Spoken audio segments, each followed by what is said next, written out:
Should you use a single or multi-supplier strategy for the parts and SKUs that you carry in your business?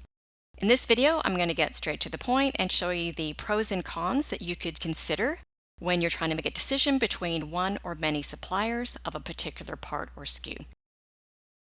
In a single supplier strategy, there's only one supplier to talk to, so that makes it very simple. That's a pro. There's only one contract to manage. Quality defects are easy to trace because it can only have come from the one supplier.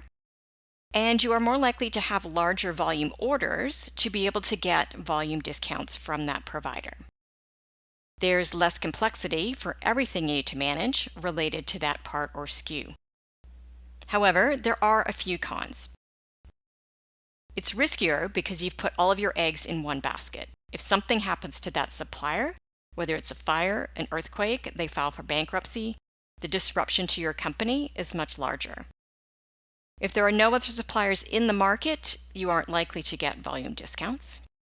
And when it comes to cost savings, there are fewer minds actually participating in the ability to innovate for cost savings. Now let's take a look at the strategy where you have more than one supplier of a part or SKU. On the pro side, your risk of a disruption is spread across multiple suppliers to lower the impact of a severe event.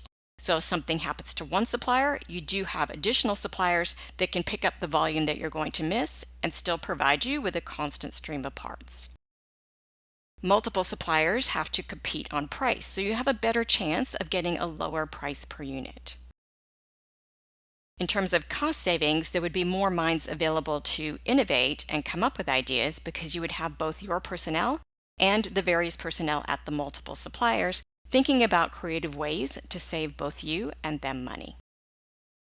Now, the disadvantages to the multi-supplier strategy are this. You have increased the administrative work since you have multiple contracts to manage. You have additional complexity to your supply chain and quality tracking. If you have a quality issue, you now have to be able to trace it into multiple suppliers.